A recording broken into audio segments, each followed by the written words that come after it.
बिस्मिल्लाहिर्रहमानिर्रहीम। अस्सलामुअलैकुम नाज़रीन कराम, नई वीडियो में आपको खुश आमदीद कहते हैं। एक ख़बर आ रही है, नवाज़ शरीफ और ज़रदारी जो दुबई में मीटिंग्स कर रहे हैं इस्टेब्लिशमेंट के साथ, क्या उनके ताल्लुकात बिल्कुल ठीक हैं? निगरान सेटअप को लेके क्या बीच में अब दूरियां आना शुरू हो गई हैं? एक ख़बर आ रही है, वो आपको बताता हूं, लेकिन उससे पहले थोड़ा बैकग्राउंड जानना बड़ा ज़रूरी है। ये एक ऐसी चाल चलने जा रहे हैं जिसके बाद वापसी का कोई रास्ता नहीं होगा। और मैं आपको पहले भी बता चुका हूं कि जो ये कानून बना रहे हैं इनके गलों में फंदे पड़ेंगे। लेकिन इन सारी चीज़ों को सम अप करने से पहले आपको बताता हूं कि एक हुकूमती यूट्यूबर और ख्वाजा आसिफ ने ये क्या नया बखेड़ा खोल दिया है।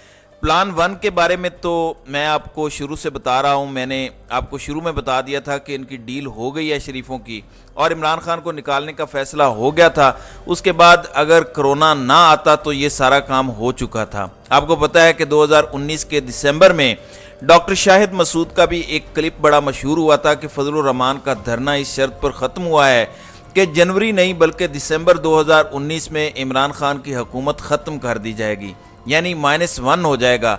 बेसिकली इमरान खान को निकाल दिया जाएगा। उस टाइम हम सब मुश्तिल हो गए थे, क्योंकि हम तो सोचते थे कि चोरों को क्यों वापस लेकर आएंगे, इमरान खान को क्यों हटाएंगे। लेकिन ये सारी खबरें सच्ची थीं उस टाइम। लेकिन ये ख्वाजा आसिफ क्यों इंकशाफ कर रहे हैं, और फिर हुकूमती यूट्यूबर रूमर्स को बढ़ावा क्यों दे रहा है? देखें, खुल के बोलते हैं कि नवाज शरीफ को सजा दिलवाने में जनरल फैज़ ने किरदार अदा किया। जजों से जोर ज़बरदस्ती फैसले करवाए जनरल फैज़ ने, मुलाकातें करके करवाए। ये कहते हैं, नून लीग वाले इल्ज़ाम लगाते हैं ना, जो अप्रैल 2019 में ख्वाजा आसिफ का दावा है कि उन्हें ऑफर की गई थी। ना ख्वाजा आसिफ नाम बता रहे हैं कि किस जर्नैल ने की थी, ना हुकूमती यूट्यूबर नाम बता रहा है। सिर्फ 1-2 दिन में ही इतने रूमर्स खड़े हो जाएंगे कि जो दबाव डालने का इनका मुबैना प्लान कामयाब हो सकता है। देखें, उस टाइम DGISI अप्रैल में मौजूदा army chief general Asim Munir थे। आर्मी चीफ तो जनरल बाजवा था। तो ख्वाजा आसिफ ने यह तो नहीं कहा कि मेरी आर्मी चीफ से मुलाकात हुई थी। तो फिर लोग क्या एज्यूम करेंगे कि शायद DGISI से मुलाकात हुई थी। फिर लोग ये एज्यूम करेंगे कि इमरान खान के खिलाफ हुकूमत गिराने की साजिश में जनरल आसिम मुनीर तब से शामिल थे। यहां ये सारी गेम है। इमरान खान क्योंकि कई बार ऑफर कर चुके हैं अपनी तकरीर में, अपने कौम से खिताब में, कि मैं चाहता हूं कि आर्मी चीफ से बात हो जाए, मामलात हल हो जाएं, मैं चाहता हूं कि मुल्क के वसी तर मफाद में हम मिल बैठें। ये एक चोट इधर भी लगाई जा रही है कि कहीं भी मिल बैठने का हल्का सा इशारा भी आया, क्योंकि मैंने आपको बताया था कुछ लोग बीच में पढ़ के शायद कोई कोशिश करेंगे, कोई अगर ऐसा इशारा भी आता है तो दोबारा से गलत फहमी को पीक पे पहुंचा दो कि इमरान खान फिर कोई रिएक्शन दे। इमरान खान ख्वाजा आसिफ की और इस हुकूमती यूट्यूबर की वीडियो अपने अकाउंट से पोस्ट करे और कहे कि देखो मेरी हुकूमत के खिलाफ साजिश की अप्रैल 2019 से, और अब तक वो साजिश जारी है। और हिंट किस तरफ जाए? मौजूदा आर्मी चीफ की तरफ। अब वो सच भी है, तब भी ये लड़ाई करवाने के लिए दोबारा ये टॉपिक उठाया जा रहा है। ये मेरा पहला नुक्ता है इसके ऊपर। दूसरा नुक्ता ये है कि जिस तरह से पिछली क़यादत को रगड़ा जा रहा है, ये मैसेज दिया जा रहा है कि इमरान खान को निकालने के बाद, एट बे रखने के लिए, दबाने के लिए, उसके पार्टी के लोगों को मारने के लिए, और फिर 9 मई में जो हुआ, जाहिर है अकेले तो किसी एक ने नहीं किया, सियासतदानों के साथ मिलकर सब ने किया। बहुत सारे राज बहुत सारे लोग जानते हैं। यहां भी एक ब्लैकमेलिंग हो सकती है मुमकिन तौर पर, कि फिर हमें बोलना पड़ेगा किसने ये सब करवाया, क्योंकि निगरान हुकूमत और इलेक्शन, और नवाज शरीफ खास तौर पर वजीर आजम बनना चाहता है। लेकिन जो अंदर के लोग हैं वो ये बताते हैं कि शहबाज शरीफ कबूल है, नवाज शरीफ अभी भी कबूल नहीं। 99.9% चांसेस हैं कि शायद वो वापस भी ना आ सके मुल्क में। क्या वजह है, क्यों नहीं आ रहा नवाज शरीफ?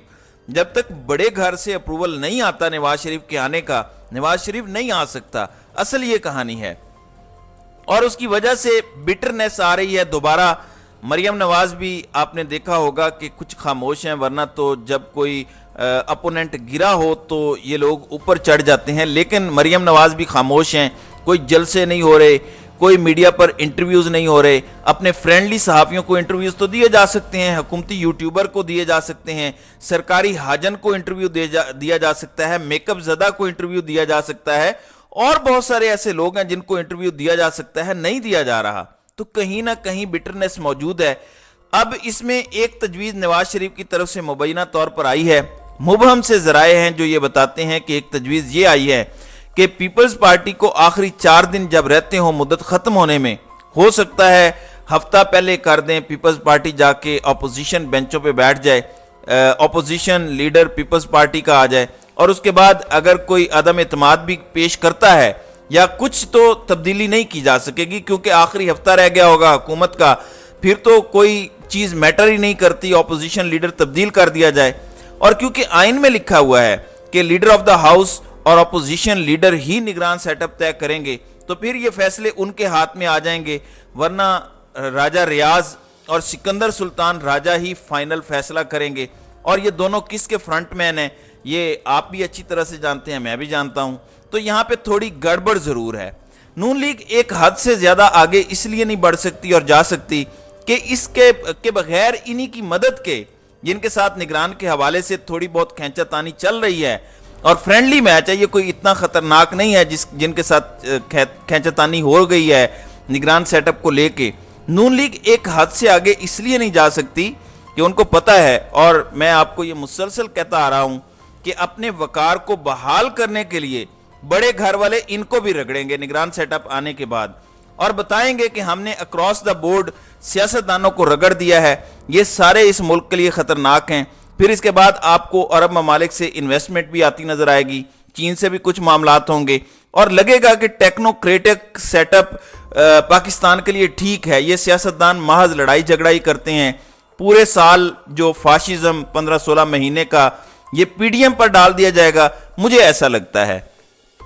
اس کی کچھ اطلاعات بھی ہیں, کچھ 1-2 لوگوں نے اس پر بات بھی کی ہے, انہیں یہ بھی خطرہ ہے کہ نون لیگ اور پیپلز پارٹی کو اور نگران سیٹ اپ پھر اگر لمبا ہو جاتا ہے, اور نگران سیٹ اپ میں ہماری مرضی کے لوگوں کی بجائے ان کی مرضی کے لوگ ہوتے ہیں, سیم پیج تو کبھی بھی پھٹ سکتا ہے, حالات کبھی بھی خراب ہو سکتے ہیں. تو عمران خان تو پاکستان کی تاریخ کا مقبول ترین لیڈر تھا, اس کے ساتھ انہوں نے یہ کیا ہے. ہمیں تو لوگ جوتیاں ماریں گے, اگر ادھر سے بھی جوتیاں پڑ گئیں تو ہمیں تو بچانے والا بھی کوئی نہیں ہوگا, ہمارا تو کوئی نہیں ہوگا جو جاتی عمرہ آ کے عوام ہماری حفاظت کرنے کے لیے راتیں باہر گزارے, پوری رات ٹکر لے کر کھڑی ہو کہ ہم نہیں گرفتاری دیں گے, یہ ہماری ریڈ لائن ہے. کوئی کہے گا کہ شہباز شریف ہماری ریڈ لائن ہے, کوئی کہے گا کہ آصف زرداری یا بلاول زرداری ہماری ریڈ لائن ہے. ایسا کہیں بھی نہیں ہوگا. یہ سارے خدشات کی وجہ سے یہ آپ سوچ رہے ہیں کہ ہم اپنا اپوزیشن لیڈر لے آئیں, اور اس کے ساتھ ہم نگران سیٹ اپ اپنی مرضی کا نافذ کر دیں, تاکہ پھر آگے الیکشن میں جو بھی ہونا ہے یا الیکشن کے معاملات چلنے ہیں وہ ہم کنٹرول کر سکیں. لیکن اگر آپ ان ساری چیزوں کا لاجیکل اینڈ دیکھیں تو ایک ہی ہے, الیکشن کم از کم ہوتے ہوئے قریب نظر نہیں آ رہے, کیونکہ یہ آلریڈی ایک قانون پاس کر کے الیکشن کمشنر کو, چیف الیکشن کمشنر کو اختیارات دے چکے ہیں کہ جب وہ چاہے گا تو الیکشن ہوں گے. اس سلسلے میں ہو سکتا ہے کہ یہ جماعتیں جب چاہیں کہ الیکشن ہو جائیں, عمران خان اگر جیل میں ہوا نہ اہل ہو کے, تو ہو سکتا ہے یہ چاہیں کہ اب الیکشن ہو جائیں فرینڈلی ہی. لیکن اگر دوسری سائیڈ نہیں مانتی تو ہو سکتا ہے اپنا قاضی ہوگا یہ پٹیشن لے کر جائیں. کیا اپنا قاضی ان کی مانے گا یا ان کی مانے گا جن سے ڈیل کر کے اپنے لندن کے جائیدادوں کے کیس معاف کروائے ہیں؟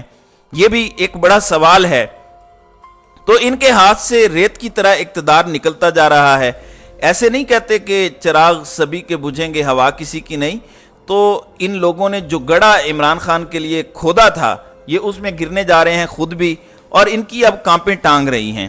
عمران خان تو ایک عالی عزم رکھنے والا, ایک بڑے مقصد کے لیے ڈٹ جانے والا انسان ہے. ان کا تو کوئی بڑا مقصد بھی نہیں ہے سوائے اپنی جائیدادیں, کک بیکس, تھوڑا سا کمیشن کھانا, اس سے بڑا ان کا ویژن ہی نہیں ہے. تو حکومتی یوٹیوبر بجائے اس کے کہ نام لیتا, میں آپ کو تھوڑا سا بتا دیتا ہوں. دیکھیں اس وقت ڈی جی سی جنرل فیض حمید تھے, نام کیوں نہیں لیا گیا؟ اگر ان سے ملاقات ہوئی تھی, D G I S P R سے ملاقات ہوئی تھی تو وہ جنرل آصف غفور تھے اس وقت. کس سے ملاقات ہوئی تھی جو چھپائی جا رہی ہے؟ کیا اتنی ہمت ہے خواجہ آصف میں کہ سٹنگ آرمی چیف کے حوالے سے اگر ان سے ملاقاتیں ہو رہی تھیں لوگوں کی, اتنا بڑا انکشاف کر سکیں؟ Being defence minister as well, जबकि उन्हें पता है कि हमारे इक़्तिदार के महज 13-14 दिन रह गए हैं और उसके बाद क्या होना है इनके साथ अगर ये गलत काम करते हैं, ओवर स्टेप करते हैं, ये भी जानते हैं। तो ये मल्टीपल तरीके से गेम कर रहे हैं। एक तो साजिश है कि इमरान खान रिएक्शन दें और लड़ाई मजीद बढ़े, नफरत मजीद बढ़े, हालात मजीद ख़राब हों। आपने देखा जब जब इमरान खान ने सख्त तकरीर की, आपको मार्च में भी याद होगा इमरान खान ने सख्त तकरीर की थी जिसके बाद उनके घर पर हमला हुआ, उससे पहले ज़िले शाह को मार दिया गया, ये सारा कुछ इसके बाद होना शुरू हुआ। ये चाहते हैं कि इमरान खान फिर से रिएक्शन दें। तो इमरान खान साहब, मेरा आपको मैसेज है, दरख्वास्त है कि आपने रिएक्शन नहीं देना। ये कोई भी काम बगैर किसी बड़ी साजिश के नहीं करते, इसके पीछे एक बहुत बड़ी साजिश है और जो भी है हम अभी अंदाज़ा ही लगा सकते हैं, लेकिन आपने रिएक्शन नहीं देना इसके ऊपर।